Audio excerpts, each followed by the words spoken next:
seguir a tua estrela, o teu brinquedo de estar fantasiando em segredo.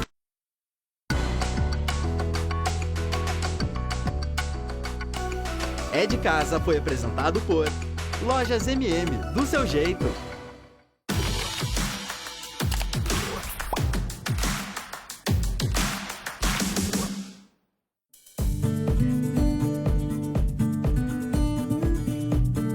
Meu Paraná. Oferecimento Lojas MM, do seu jeito. Quando surgiu, a televisão trouxe o fascínio da novidade.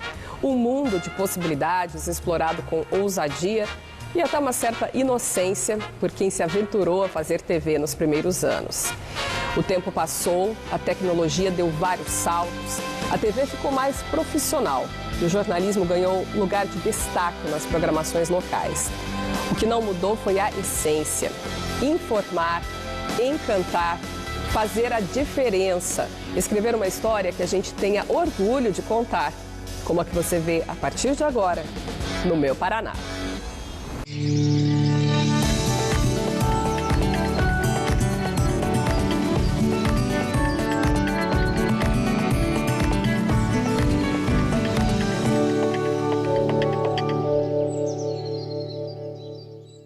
Olá, muito bom dia para você. Ligar a TV e assistir a um programa, não importa a hora do dia, algo corriqueiro na rotina de paranaenses estado afora.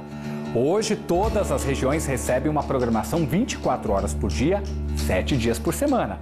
Mas, nem sempre foi assim. Em setembro de 1963, a TV chegou pela primeira vez ao interior do Paraná, transmitida pelo Canal 3, a TV Coroados, hoje RPC Londrina. Um marco nas telecomunicações e na vida de muitos paranaenses, e que começou de forma quase inesperada.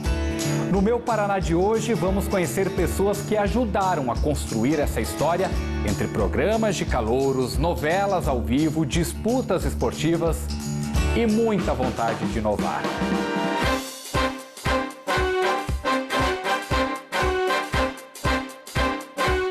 Na metade do século passado, a riqueza do café no norte do Paraná tinha fama internacional, mas não na televisão.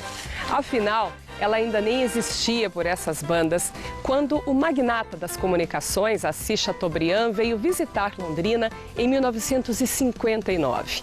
Conhecido por ser visionário, ele enxergou o potencial da região e decidiu instalar aqui a primeira emissora de TV do interior do Paraná, uma das primeiras de interior no país. Um sonho que começou a tomar forma no meio dos cafezais. Cercado de lavouras, o novo prédio e sua imponente torre de transmissão geraram uma enorme expectativa.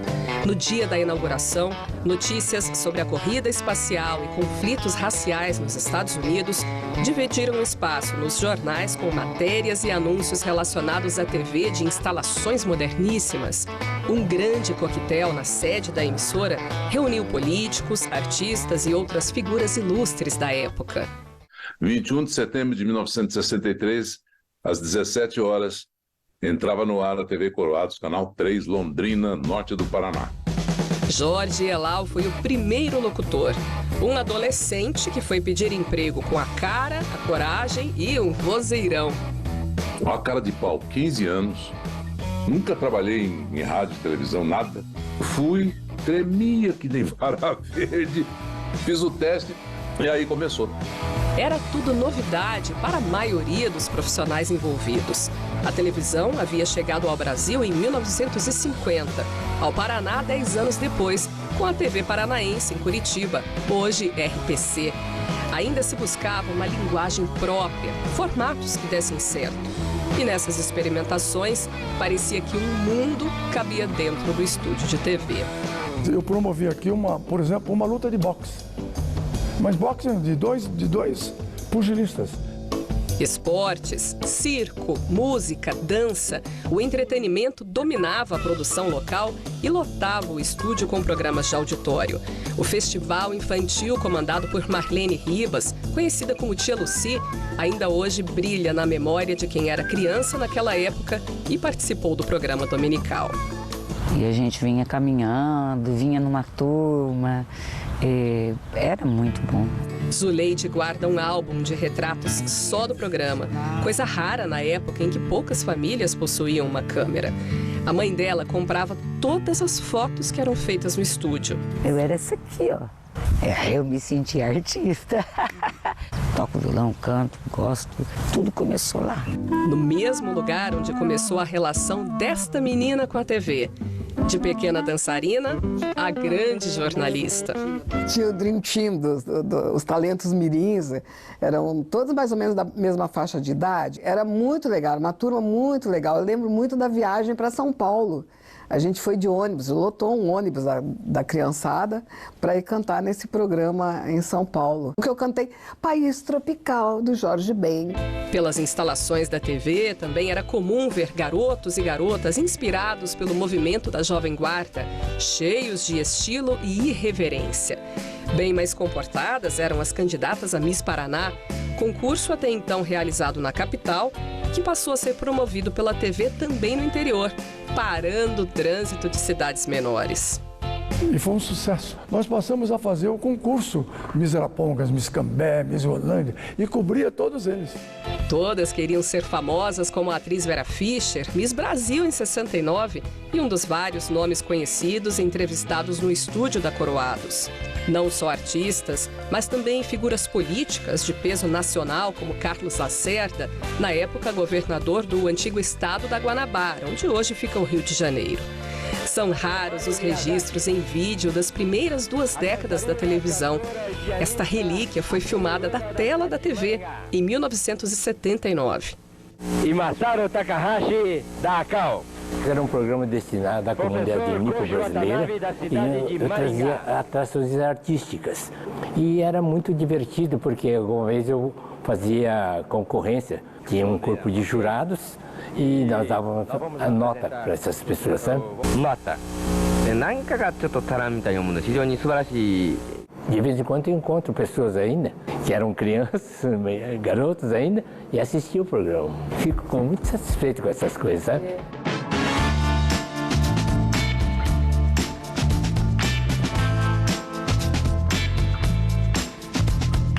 Assim, a TV ia crescendo, mesmo que a tecnologia ainda engatinhasse.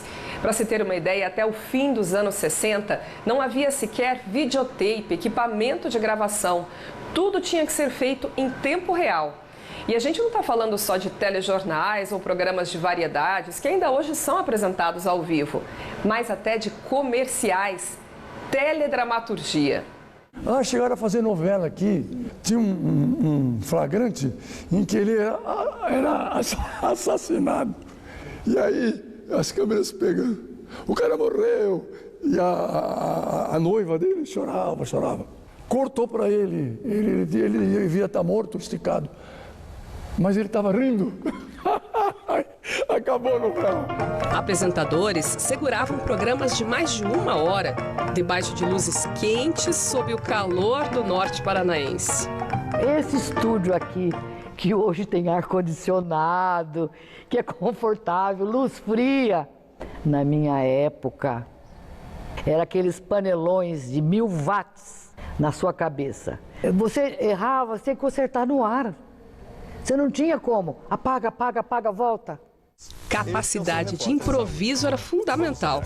J. Lopes provou que tinha, depois que uma missa, que era celebrada dentro do estúdio, terminou antes do tempo reservado a ela. Faltou 8 minutos. O padre saiu, daí não deu nem saber. Peguei na Bíblia que tinha ali, peguei o Salmo 119. Só que eles não sabiam que aquela Bíblia era de outra igreja, não era da católica. A produção de comerciais dentro da TV também gerou inúmeras situações curiosas e até perigosas. Trouxeram um trator para comercial e deixaram aqui na entrada da porta, aqui para recolher na hora de gravar o comercial. Gravar não, de transmitir, porque era ao vivo, né? O contra-regra, funcionou o trator e tocou. Só que ele não conseguiu parar. E o trator foi até pertinho da porta, parou meio metro de uma porta lá, que senão, se tivesse continuado, teria derrubado metade do estúdio. O estúdio resistiu e seguiu recebendo mercadorias e visitantes inusitados. É só passar a mão 3 vezes na barba do cheiroso que até casamento ele dá um jeito. É uma das muitas simpatias do bode milagroso que virou cheiroso pelo voto do nosso povo. No começo, ter um aparelho de TV era um luxo, privilégio para poucas famílias. Foi preciso pensar alternativas para democratizar aquela novidade. Foi aí que surgiram as casinhas de TV, com exibições em praças públicas que permitiam a muita gente conferir os encantos da telinha. A televisão naquela época começava tipo 5 da tarde. 5 da tarde aparecia o indinho, aquela anteninha, né? E a criançada já alvoroçada ali, as famílias, cheirinho de pipoca, né? Porque o pipoqueiro já estava fazendo a pipoca ali no fundo. E na hora que abria a programação, era aquela festa, né? Era uma gritaria, era uma euforia, porque era uma coisa fenomenal. Da varanda de casa, Aparecido olha com saudades para a praça do distrito de Congonhas, em Cornélio Procópio, um dos poucos lugares onde a casinha de TV foi conservada. E lembrava da pracinha, de assistindo televisão, sentadinho na praça, aquelas novelas do Irmão Coragem. E de tardezinha reunia todo mundo, era até bonito ver todos os amigos sentar e ouvir a televisão ali sentadinho, batendo papo. Paulo assistia a Coroados no centro de Cornélio, numa casinha semelhante a esta, mas hoje extinta, como a maioria. A abertura da TV em Cornélio era com os Flintstones, né? Gasparzinho. Aí veio Rin-Tin-Tin, aí veio Túnel do Tempo, Perdidos no Espaço, né? A noite era plena depois que a gente assistia a televisão.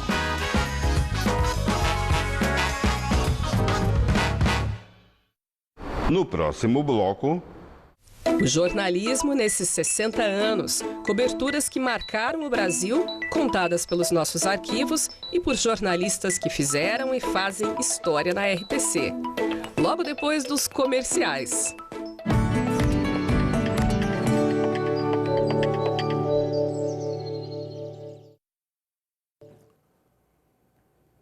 Olá, tudo bem? Daqui a pouquinho tem o Meio-Dia Paraná, imagem ao vivo de Curitiba. A gente traz aí com céu azul todos os detalhes da previsão do tempo para todo o estado, para você curtir o fim de semana.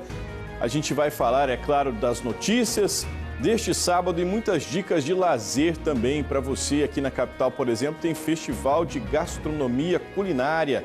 Vai ser no Capão Raso. E muitos outros assuntos. Tem limpeza nas praias do Paraná também neste sábado. E outros mais. A gente espera você daqui a pouquinho. Até já!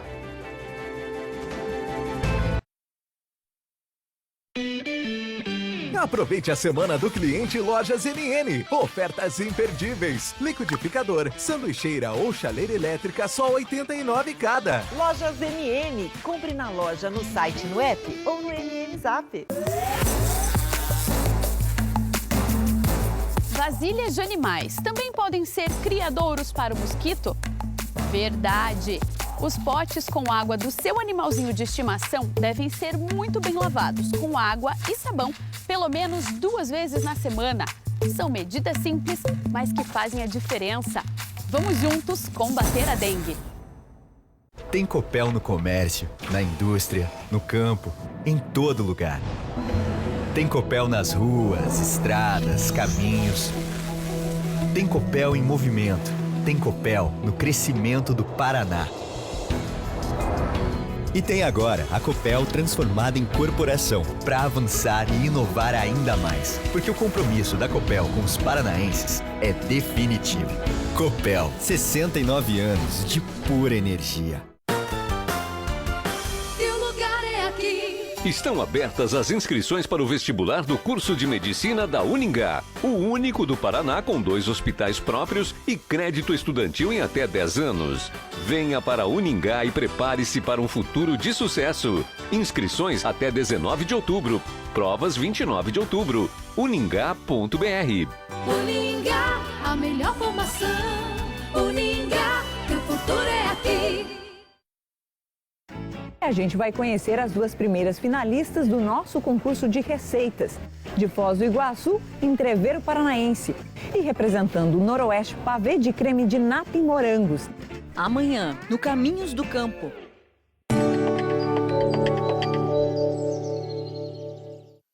O Meu Paraná de hoje fala sobre a trajetória da TV Coroados, hoje RPC Londrina, que completa 60 anos. Através do jornalismo, a TV também faz parte da história do norte do Paraná, com registros que muitas vezes extrapolam as divisas do estado. Alguns curiosos aguardam aqui na calçada, na frente do banco, mais informações e notícias de assalto.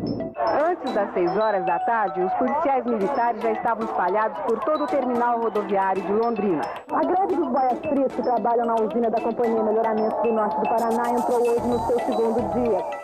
Se hoje o Canal 3 tem sua história homenageada em Londrina, é porque inúmeras vezes contou as histórias da cidade e da região. Foram milhares de reportagens ao longo dos últimos 60 anos. Muitas sobre fatos que repercutiram em todo o Paraná e até Brasil afora.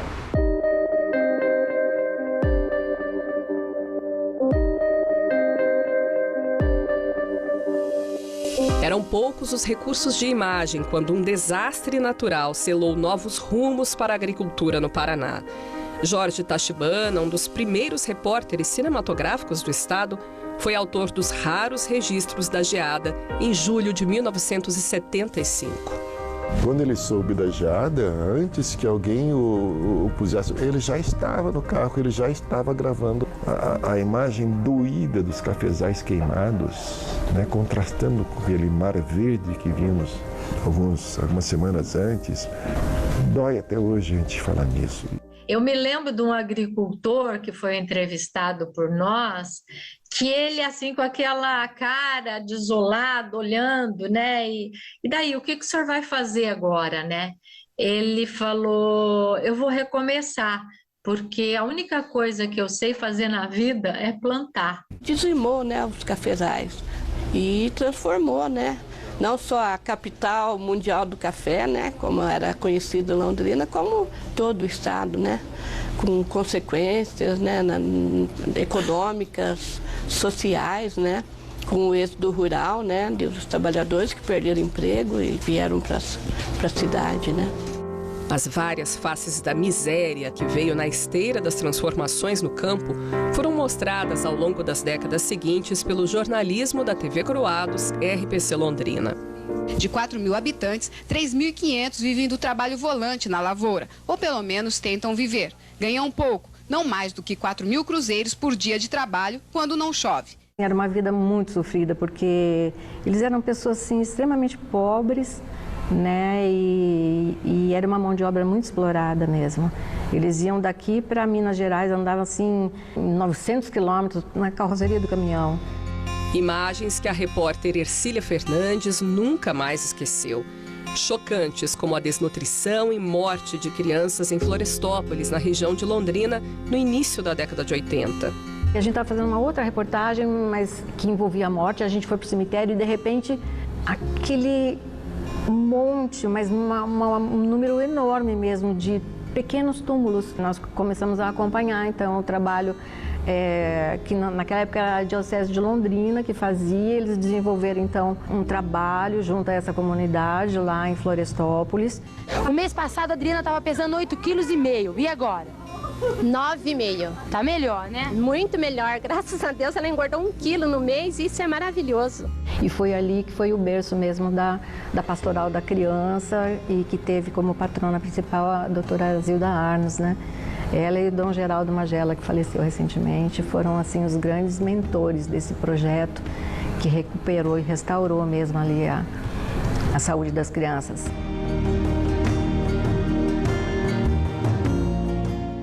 Até os anos 80, era comum ver reportagens atribuindo adjetivos como pacata às cidades do interior, mesmo as maiores. Hoje, infelizmente, roubos a banco, por exemplo, são corriqueiros, mas naquela época causavam um grande impacto na população. Imagine, então, um assalto com 300 reféns numa agência em pleno centro de Londrina. fecharam todas as janelas e portas e começaram a vedar para ninguém enxergar lá dentro, e a negociação foi assim um caos porque até os delegados na época não tinham traquejo para lidar com uma coisa dessa, que para nós todo mundo ficou assustadíssimo, né? E de repente todo o calçadão de Londrina, onde ficava o banco, estava tomada de gente, né? As pessoas não tinham noção de que era perigoso ficar ali. Dulcineia Novaes estava entre os repórteres que se revezaram por vários dias na cobertura do crime, como contou ao colega Pé Vermelho Marcelo Rocha. Eu não sei o porquê, depois quando eu entrevistei as pessoas, tinha um quê de simpatia em relação aos bandidos, e até os reféns amenizaram um pouco a situação. Imagens e depoimentos históricos que viraram até parte de filme. Olha, não houve assim um plano adequado, porque se tivesse sido um plano mesmo, teria até funcionado, né? A violência nas cidades cresceu com a entrada de drogas e do crime organizado. Em 1985, a queda do avião do empresário Gilberto Yannes levou a Polícia Federal a desbaratar um esquema de narcotráfico internacional comandado a partir de Londrina. O avião apreendido pela Polícia Federal é esse Aero Commander modelo 560E, avaliado em 200 milhões. Rever as próprias reportagens décadas depois mexe com as memórias e as emoções, principalmente quando o repórter acaba virando notícia.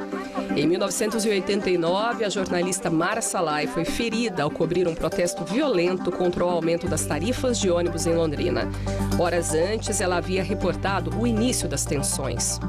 Os moradores de 5 bairros atendidos pela Grande Londrina furaram os pneus e apedrejaram 11 ônibus. Eu tive o cuidado de ficar atrás do cinegrafista, mas quando a polícia vinha fazer aquela formação e vinha para cima do povo, do outro lado, atrás, tinha gente tacando pedra e eu não vi, e eu achando que eu estava protegida. Mara Salai acabou sendo atingida por uma pedrada na cabeça. Foi terrível, a gente ficou muito preocupada. A Mara foi para o hospital com fratura no crânio, meninge exposta, foi uma recuperação até difícil, até teve que pôr uma placa de acrílico para proteger a meninge. História! Não tem um lencinho?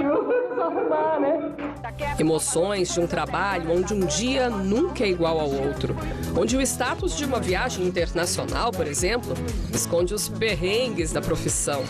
Estou com o seu, no centro de Roma, na Praça de Espanha, gravando lá ele com o tripé, né? Depois do tripé encosta uma espécie de um policial romano. Ele falou: "Você tem autorização para estar com esse equipamento aqui e tal?"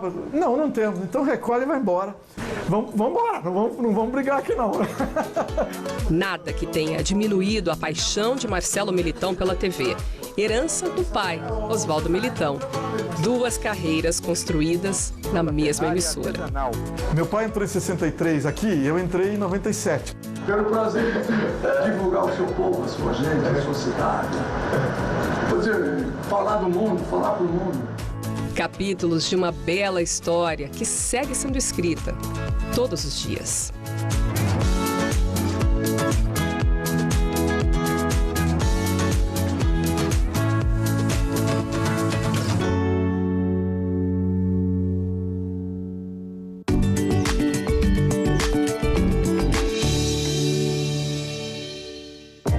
Olá, meu nome é Mauro Carvalho, sou natural de Ponta Grossa, tenho 30 anos, sou engenheiro mecânico e moro atualmente em Berlim, na Alemanha. Antes de morar aqui, eu morei em Budapeste, na Hungria, onde eu participei de um programa de intercâmbio durante a universidade. No ano passado, eu recebi uma oferta de trabalho como engenheiro de confiabilidade em uma empresa de tecnologia e mobilidade urbana, aqui em Berlim. Por ser uma cidade que recebe gente do mundo inteiro, é uma cidade bastante diversa e o que facilita muito o processo de integração, tanto para mim quanto para minha esposa que veio do Brasil para cá nesse ano. Sempre que possível, eu gosto muito de fazer viagens de final de semana, então é possível visitar algumas atrações um pouco menos conhecidas, tanto aqui da Alemanha quanto de outros países da Europa. Uma curiosidade é que, apesar da Alemanha ser um país conhecido pelos equipamentos, máquinas e tecnologias, o contato com a natureza é muito valorizado aqui. As cidades, elas são repletas de parques, trilhas, lagos e até mesmo no inverno é possível ver pessoas de todas as idades fazendo trilhas, caminhadas, piqueniques ou simplesmente contemplando a natureza. No site do Meu Paraná tem conteúdo exclusivo. O bate-papo da vez é com os criadores de conteúdo Matheus Perini e Rafael Máximo, que mostram a rotina deles em Londrina com muito humor.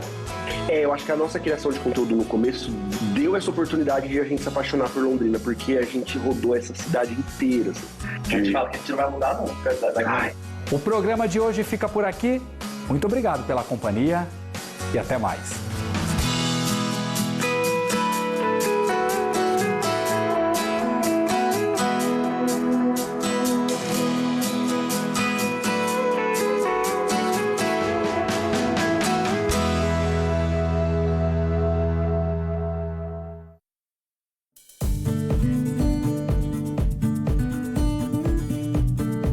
Meu Paraná. Oferecimento: Lojas MM, do seu jeito. Acesse conteúdos exclusivos